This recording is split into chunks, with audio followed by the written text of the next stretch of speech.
Good evening, where everyone may be. My name is Justin Van Fleet. I'm the Executive Director of the Global Business Coalition for Education, and I'm pleased to welcome all of you to our session today entitled Investing in Inclusion, Education and Persons with Disabilities.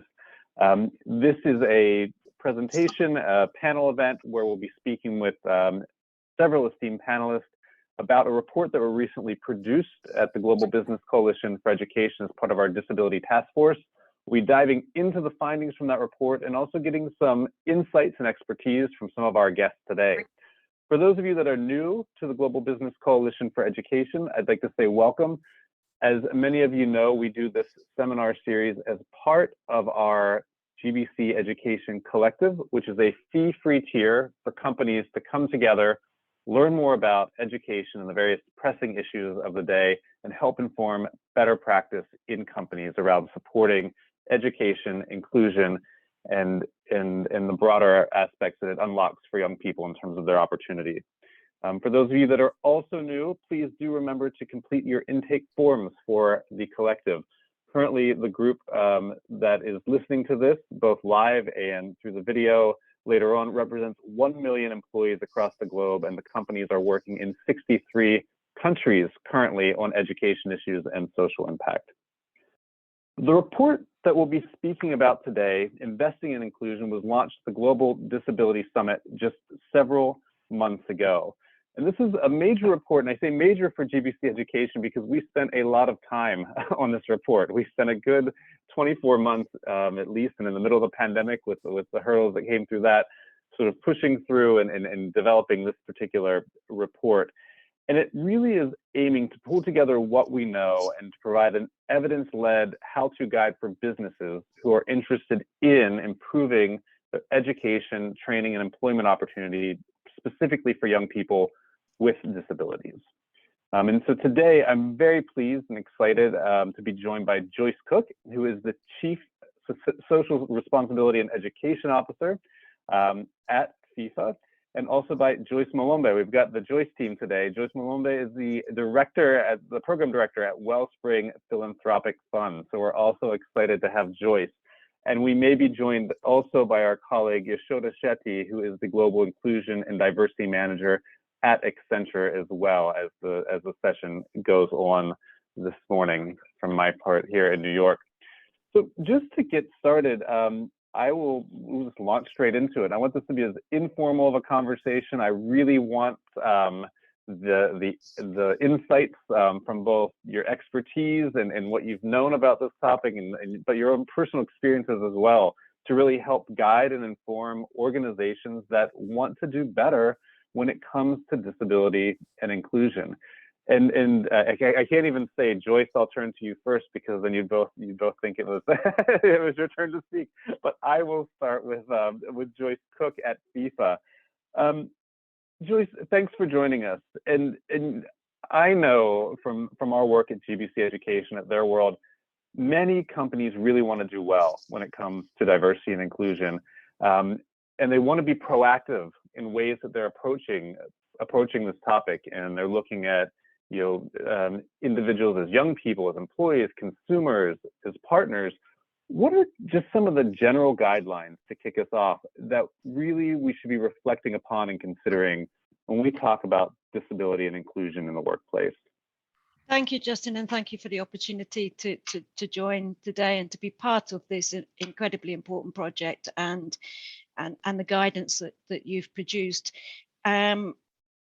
I think the first thing, speaking as a disabled person or person with disabilities, is for companies to know and understand they are going to be richer, more inclusive, better for this. And that's not Joyce Cook speaking, that's proven evidence that this does not necessarily cost money, or certainly not lots of money. And there are many steps every company can take to know that you're tuning into what is often a completely unused talent pool, to know that disabled people, and forgive me because I will refer to disabled people, it's a matter of choice. Some people prefer to emphasize that the people are disabled by the environment around them, and others prefer people with disabilities. So to put that out there, to know that disabled people are problem solvers. You know, we have learned to be problem solvers. So you will also get people on board who really understand how to be creative, how to solve challenges that they are faced with.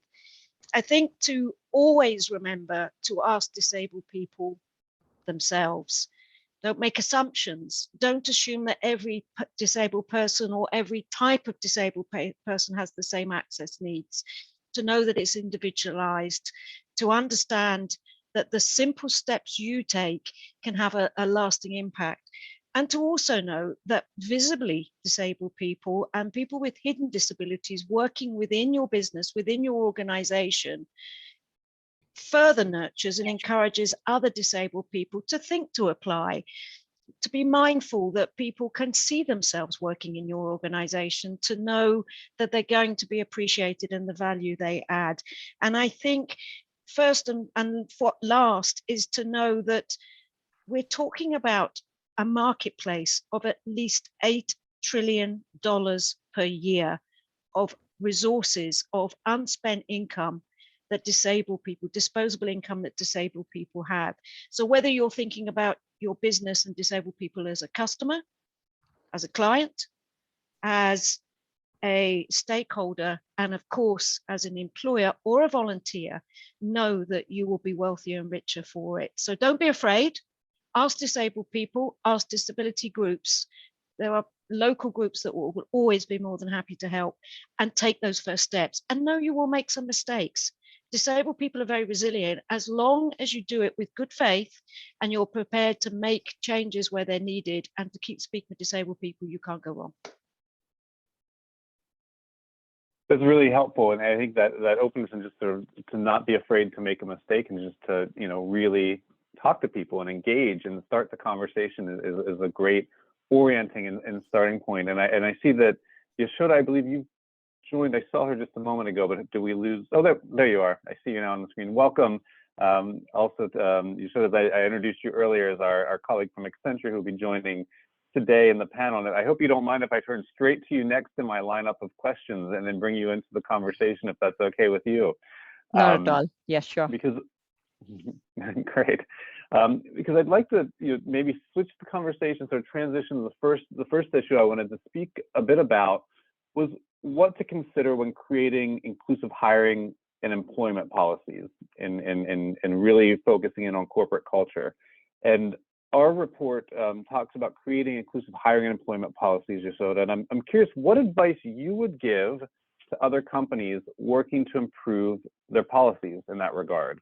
And can you point to any examples, perhaps at Accenture in your own work around creating inclusive hiring and employment policies that have been particularly effective? Yeah, if you could just sort of start out on that conversation a bit for us. Sure, thank you so much. It's an interesting question, I must say. And to start with, I think the commitment to hire persons with disabilities should always start from the top. The commitment to include persons with disabilities should also start from the top. Leaders within the organization have to be encouraged to be vocal advocates, both internally as well as externally, for disability inclusion. And of course, we need to drive sensitization campaigns for recruiters, hiring managers, and mandatory inclusion training for all employees. We also can partner with organizations who work towards skilling or reskilling persons with disabilities. While I have jumped straight into the question because of my passion for disability inclusion, let me take time to introduce myself. My name is Yashoda. I am Yashoda Anand Shetty. I'm part of the Global Disability Inclusion and Mental Health Support Program team at Accenture, and I'm part of the Global Inclusion and Diversity team.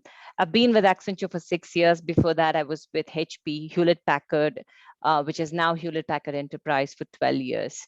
I've been in finance, I've been in HR, and currently pursuing my passion in inclusion and diversity. Today, I am an Indian woman. I'm dressed in an orange top, wearing my black hair in a bun, and speaking to all of you from my home office in Bengaluru, India. Coming back to the question, as we were emphasizing on what advice we can give companies, in terms of when they're working towards improving their policies, and a few examples that we could share from Accenture, what Accenture is doing to create an inclusive hiring and recruitment and employment policies for persons with disabilities.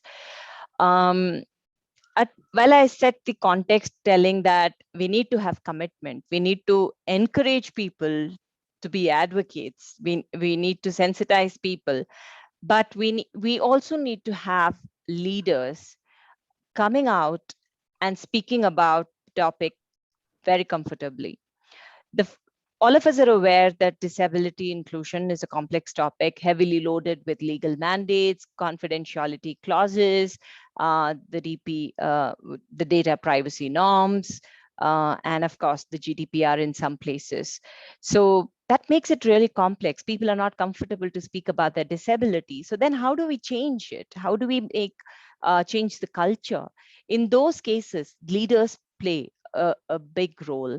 And in fact, at Accenture, our commitment starts towards disability inclusion starts at the top with our executive chairman, or our chairman and our CEO and board. And we expect all leaders at all levels to support disability inclusion and demonstrate their commitment by being vocal advocates, by setting aside budgets to support programs or goals for persons with disabilities, and of course, making disability inclusion by itself a priority, a business priority. And why should we do this? We should do this because it is not just the social responsibility, but a research led by Accenture in partnership with Disability in an AAPD titled "Getting to Equal the Disability Inclusion Advantage" highlights how there's a strong relationship between the performance of an organization in relation to its commitment to disability inclusion. And we also showcase like how we can empower persons with disabilities and increase our sales and profits faster than our peers, because there's a goodwill that gets created. There is a talent pool that is being created, which has an innovative mindset, which is going to increase your performance, motivate people to be more productive, a huge, huge difference to the culture itself. And of course, Accenture great, managed. If I could, I was going to maybe say if I could pause there. I wanted to jump on what you were saying there around leadership and go to Joyce Cook again at FIFA. We'll come right back to you in the panel. We'll keep going around here. But I think those are excellent points. I like that around leadership and starting at the top, and that commitment is really one of the top recommendations that you're saying has to be in place to be able to unlock those bigger pieces, along with some of the other really important sort of nuggets of wisdom in there. And Joyce, if we could turn to you just briefly around, at FIFA, and then also maybe the sports industry in general, just looking at that as sort of a subsector. Could you give any examples of how your organization or that industry has really fostered an inclusive working environment for persons with disabilities? Thank you, and Justin. Also curious where you think there could be improvement too. That's the other thing. Thank you, Justin. And picking up on what Anisha was saying there, in 2016, I was appointed as the Chief Member Associations Officer, sitting on the senior management board of FIFA, and responsible for implementing a brand new development funding program for our 211 member associations. And if I could have $1 for the number of people who said to me, turning up at FIFA, using a wheelchair, how on earth are you going to undertake this role? How on earth are you going to travel around the world and work with the member associations? You are a wheelchair user. And my answer was always the same, in the same way anybody else would. The difference is people are going to have to help me a little bit in getting to these places. And just my visibility at being at board meetings, my visibility in going out and meeting member associations all over the world, and the steps they would have to take to ensure, and if I can, forgive me for saying this, sport is a little bit hierarchy, and because of my position, they had to ensure that I wasn't at the back of the room somewhere, which is often the place where disabled people end up for whatever reason, and really taking the steps that were needed to ensure inclusion. And the impact that that has had for the long term has been huge. You know, our travel department knows exactly how to help any person that's disabled and is going to travel, and knows how to, the questions to ask, the way to deal with it. Our member associations have a better visibility. They're convinced now that they need to take steps to be more inclusive and accessible in their own place. And we've seen more and more disabled people begin to take roles at football clubs in certain parts of the world, but there is so much more to do. Some sports are much further ahead in this topic, and I think, as you know, Justin, before I came to FIFA, this was the core of my work to improve access in sports for disabled people. And we've certainly seen progress. I think we're at a scary moment with the pandemic because things have slipped back. Disabled people, like everybody else, have been grounded for 2 years, and now we begin to mobilize again. There is an absolute opportunity for people to multiply the steps they were taking before, and to also, I hope, see how disabled people have been on a more level playing field for the last 2 years, because we've all been working virtually and working with much more with technology and all of those elements. So I would say it's a work in progress in sport. I think the work that we're now stepping into with disability football will help, because football, like all sports, is led by the visibility. I think the work at the Paralympics is helpful. And I think the more that disabled people are seen and visible in all walks of life will add. I would add one caveat to that. And if I may, if you give me 2 minutes to tell an anecdotal story. In my last role, which was running a charity for Europe, I traveled a lot, and I relied very much on the access assistance at the airport. And one day the assistance was very late arriving, and it was during the Paralympics. And the guy turned up just as I was about to be kicked off the flight and missed the flight. And I was quite stressed. And I said, if only, you know, you could have been here a little bit earlier. And he said, well, if you were like the Paralympians, you could have got yourself on the plane. And my answer was, well, if you were like the Olympians, you would have been here on time. And I think there is really a story to unpack there. It's about inclusion, understanding, and not seeing disabled people as a burden, but the great benefit that we are and the richness we bring. And I keep coming back, and as you know, what my colleague has said, it's about leaders taking that lead. And I have no doubt that the support I've had is because FIFA was bold enough to say, you know what, doesn't matter, Joyce uses a wheelchair, she's the right person for this job. It's so interesting. As you said, the visibility and physically being visible and present in a corporate culture, an organizational culture, forces people to quickly adapt and learn new ways of engaging. And I think that even rings true to me. 2 years ago, we hired our first individual who was visually impaired, and quickly overnight, our technology team, everything we did internally changed, and we switched our platforms that we're using for communication. Everybody quickly adapted, and eagerly so. So it's great. Thank you so much, Joyce, for those remarks. I'm going to turn to the other Joyce now, because Joyce Malombe, I'd like to switch over and transition the topic a bit to speaking more about sort of this idea of effective disability inclusion education and training. You know, we know that young people with disabilities, the transition from education to employment can be quite steep. And so I'm curious what advice you might be able to provide for businesses that want to help make this transition. How can we make that transition from education to employment for youth more inclusive? And maybe you have some personal anecdotes as well of your own to share in that front, to provide some advice and bring this alive for us. So Joyce, over to you. Joyce number 2.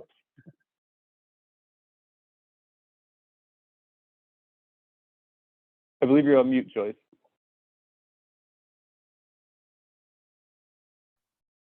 Yeah, I did it again. Thank you for having me here. It's a great privilege to be able to talk about a subject that I can't run away from, even if I try, because I am just one of them. But not just. I think for me, I feel like when you start talking about transition from education to employment, you are talking about opening doors. But the experience of most people with disabilities is that the doors just keep getting slammed from them every day And every encounter is another nightmare for quite a number of the people. And so what I was talking about here, opening doors by building bridges, because unless you know, you really cannot be able to say, you cannot authoritatively say that person can do this job or they can't do this job, but you need to build the bridges to get to the point even where you can be offered the job. And all of us know, without a shadow of doubt, education is the route. For most people with disabilities, it is the only option that is existing. And yet the obstacles, right from primary school to university, every corner these people turn, there is nowhere to go. And I wanted to say that, how about partnering, about training and helping people transition from school, if they made it there, to the workforce. I want to say what Joyce said. By the time somebody gets here, they have overcome stuff that you have no idea about, because it has always been a block in most cases. So how about just building that bridge and getting that training that is relevant, that addresses those issues, and people are not asked to be trained in things that don't exist here. For me, I think about technology, which can be an absolute liberator for people with disabilities, hands down. Actually, all the disabilities in most cases, the major disabilities, technology is the route. There's so much that can be done. But because we are so afraid of touching this thing that you fear that when you touch it, it's going to tip, you end up not doing that. So building bridges and then building diverse collaborations. The fact that you don't know, the best way to know is to go and find out. How about connecting with other people who are actually doing that work and really being able to find where is the way here. And I feel that the businesses, and as you can see from our report, the businesses are really an advantage to make these connections. Again, mentoring services and graduates from these different institutions. Those of you who have tried can never let these people go. And I know you know why. So how about giving this a chance? And I know I should stop, but leadership is so key. I am from Africa. I grew up in Kenya. I live in Washington, DC. And I cannot even begin to talk about the journey from there to here. But it started with parents who believed in me. And they said, you can just do what you want if you choose to. But the first day of school, the kids are teasing and saying, why does he walk like that? And that kind of a thing. Mine is a physical disability. And then it was the schools. 2 steps, people have to lift me up. Just stuff that is so completely, such small money to do this kind of a thing. So how does one actually, and then I came to university and I almost died there from blood clots. I was climbing to the 4th floor 3 or 4 times a day to go for my classes. Why can't they bring the classes down? And so it is really intentionality and thinking through it.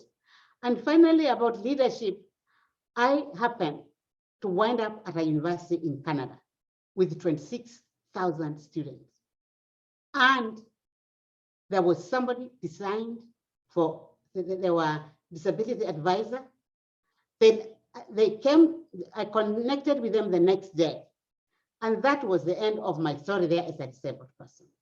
Even among 26,000 students. That is where for the first time I felt equal, nobody discriminate. I was in London, Ontario in a snow belt thing. Sometimes you watch 30 inches of snow fall a day, but the university knew exactly where I was. They cleaned the path where I walked through the day. I never had to ask them to do this. There was a van to take me at night, and the professors, without being asked, took turns to get me back to my house.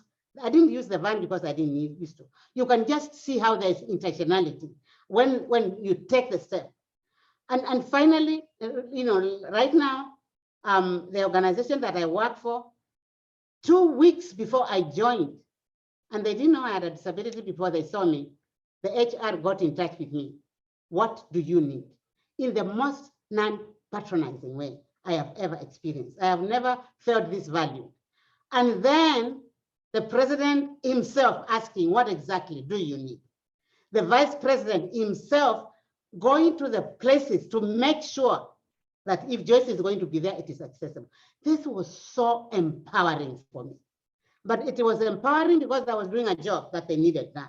So how about breaking these barriers? How about having somebody as your mentor, as a mentee, so that they can do it? How about engaging and challenging policymakers? As business sector, you have a voice because you have a business. You actually can do something about this. And I hope we can break these boundaries and open the doors for everybody, because at least 15% of the world's population need and deserve this, and it is about time. Great. Thank you so much, Joyce. We're all sort of feeling the power and emotion in that.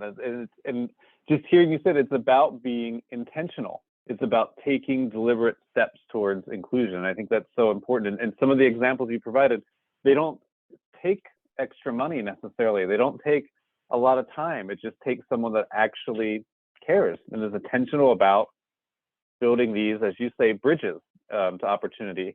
You showed up, maybe I could even ask you to sort of build on that a bit, because I know in particular at Accenture, you have the Skills to Succeed initiative, which is noted in the handbook that we published and that we're talking about today.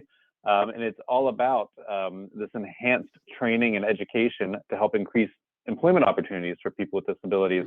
Could you speak about how that works and how has it been important? Has it been successful or not? Sure, thank you so much. And thank you, Joyce. I think the insights that you shared, your personal story was really impactful. I have to acknowledge that before I say or make another statement. So thank you for sharing your personal experience. Accenture does run an inclusive internship program, and this program provides on-the-job learning opportunity both to women from diverse social economic backgrounds and persons with disabilities, all genders. And the intention is to build the workforce of the future.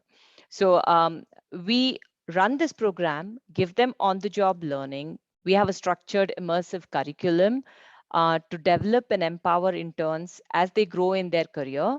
And it's coupled with an opportunity to be assigned to a real Accenture project, which gives them the opportunity to gain live experience while working at the forefront of technology, solving some of the real business challenges. And of course, we all are aware that persons with disabilities contribute to a lot of innovations. And so they help develop innovative solutions, and of course, learning from inspiring leaders. So it is definitely successful. We have this program running in India. We have it in South Africa, Philippines, US. We're also having a leadership program, which we run apart from this Skills to Succeed program, which is Abilities Unleashed, which is a program which brings about leaders to make them understand in terms of why it is important to hire and accept persons with disabilities within the organization, driving a culture of change. As I have kept repetitively stating, it's leaders who can make the difference because they have the power to do that. And it is there where Accenture is heavily invested in ensuring that their leaders are coached and mentored and have the ability to coach others within the organization to be real life examples, leading disability inclusion from the front. And as I said, we have various campaigns, we have various methodologies which we leverage, but these are two programs which actually drive a lot of influence and difference to the entire culture. Great, thank you so much. It's really great to see that there are programs that exist that are in practice, yes, and that are working, that people can take and use as models in their own companies, organizations, and places of employment.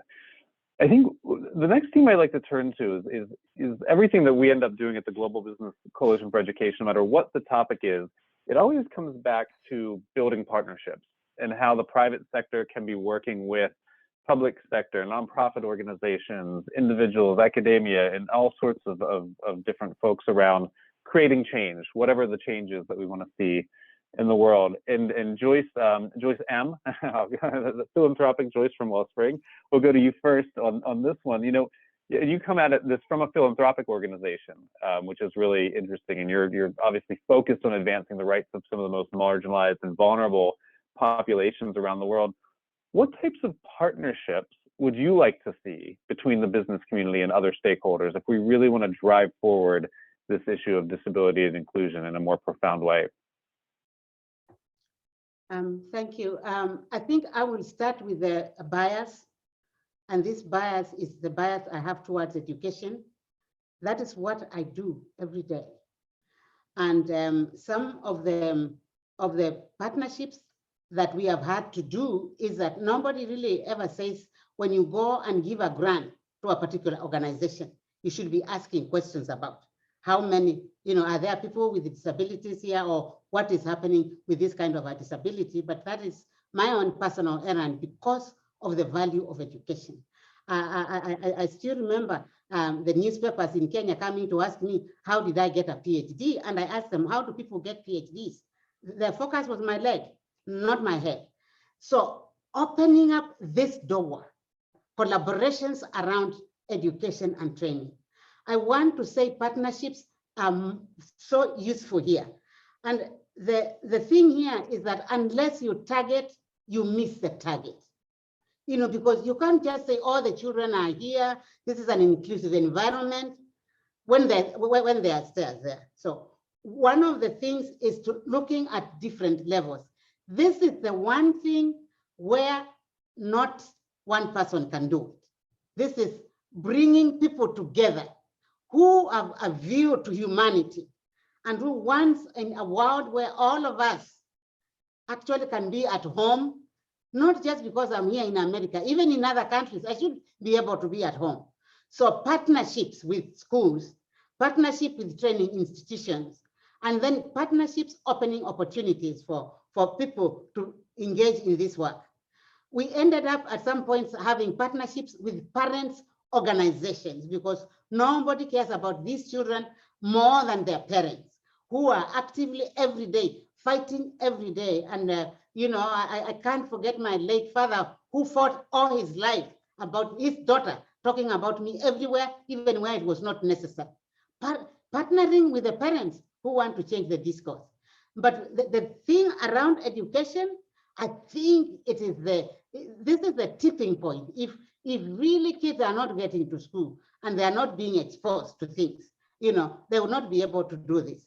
And then partnerships around, I think, Yashoda, thank you. You mentioned stuff around the HR. The number of times that when I was first hired by one of the big banks, I didn't sleep the night before because of the language on the medical thing, because I knew they were going to throw me out in spite of how qualified I was.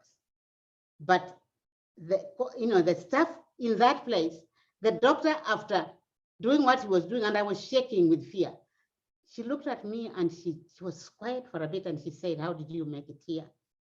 She said, "I'm so proud of you." I almost collapsed because I did not expect. She was from a third world country. But, you know, so she said, "You are in good health, you are welcome here." And then I made sure once I landed on the institution, they will never have that language in their things ever again.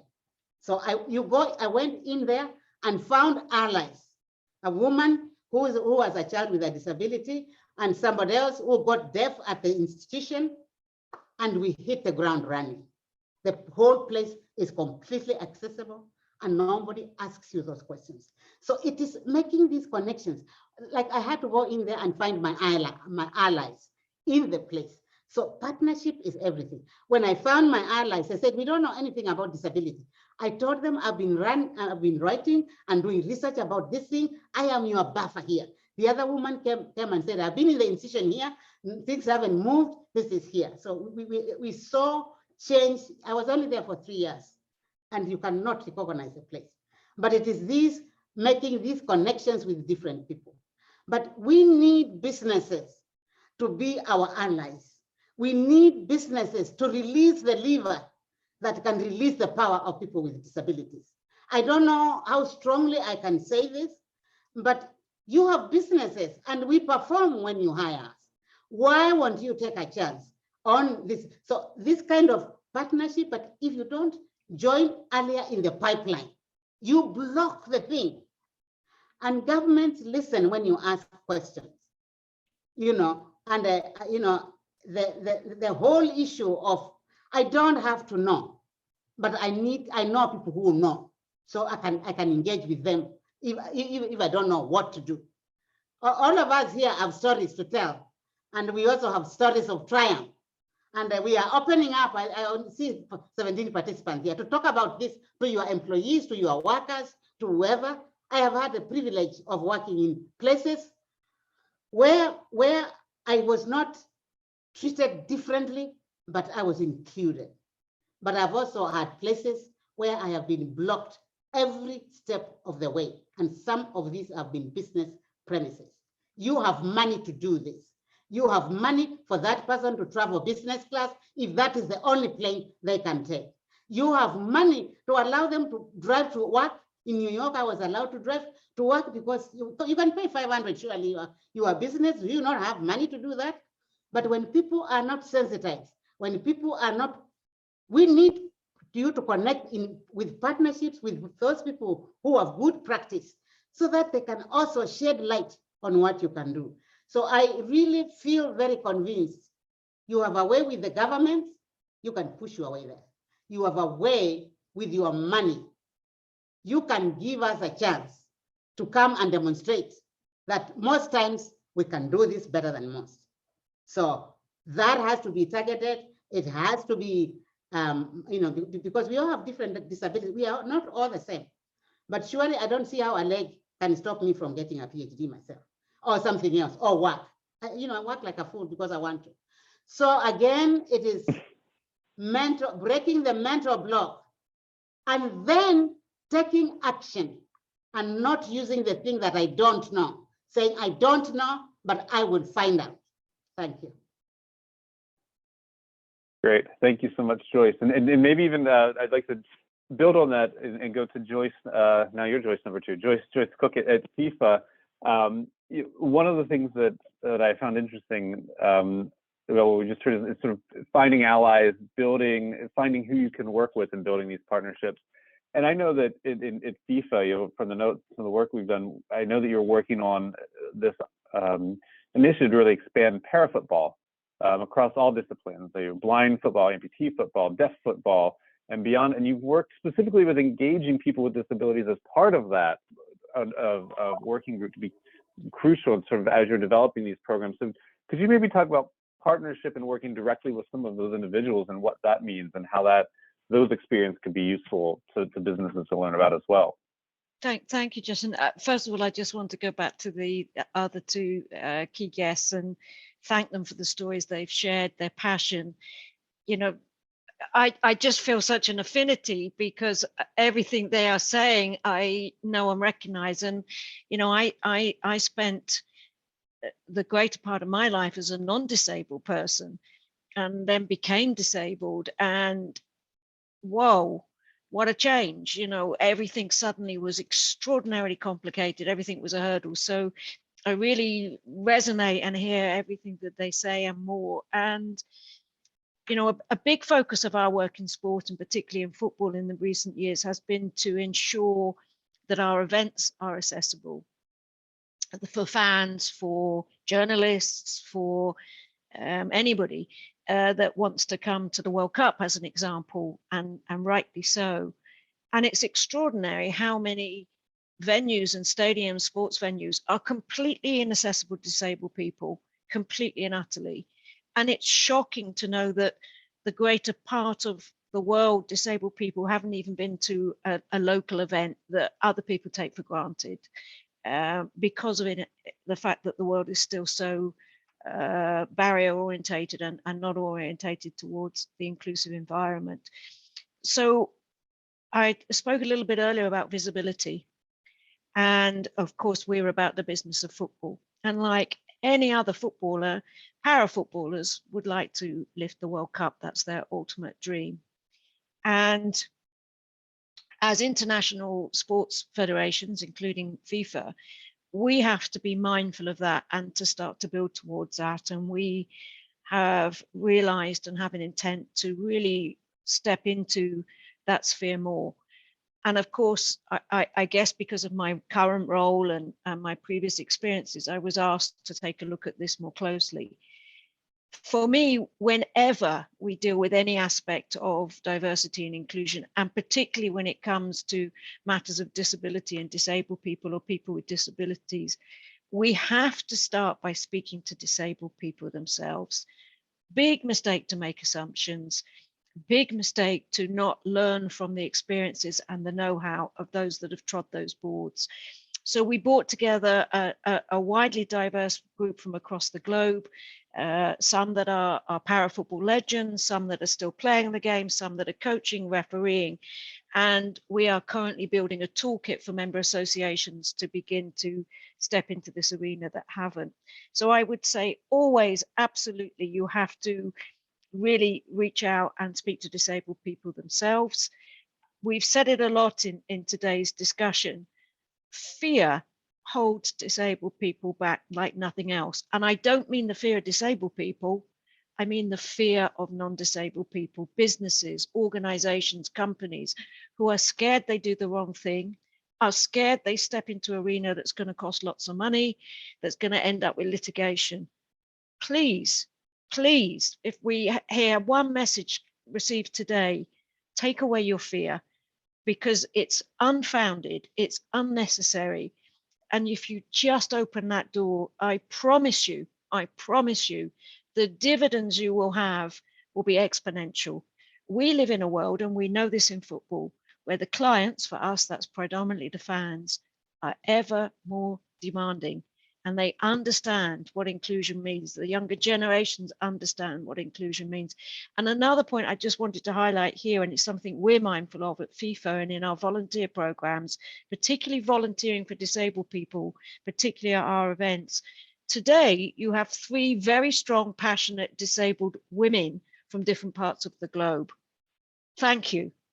Because what we see in any layers of diversity is we're all diverse on multiple levels. We're not all one thing, and we know that. But time and time again, what we see in the disability community is when it comes to women and disability, the opportunities are even less. So first of all, can I applaud you for having 3 strong women on today, and also to recognize, you know, my peers on the call, because I know how tough it is to do what you do and to get where you got. So thank you hugely for that. I'm at the back end of my career now. I'm stepping into a different role for FIFA, a senior advisor. I know and I recognize the journey you've been on. So a huge thanks from me to you and your passion and everything you've done. And a huge thank to you, Justin, and all the team for giving us the platform today. And to the business partners on this call that will go out and speak to other business partners. Don't be afraid. Grab this opportunity. And as I said, I promise you, your businesses will be better. They will succeed more. Your staff will be happier. And you will have the most awesome people working for you possible. And it doesn't cost a lot of money. Thank you so much. That is a perfect way, I think, to leave it for today. We will open it up for conversation in case there are any questions from folks that did join us in the live version of this broadcast. And we know it will be broadcast to the network and that collective that I mentioned earlier in an offline format. But for anybody that has joined us here in the live conversation that we're recording, are there any questions from any of you that you'd like to highlight or bring out for our panelists while we have the fortune of having all 3 of these individuals with us today and their expertise to really at our disposal? Any questions from the group on the call?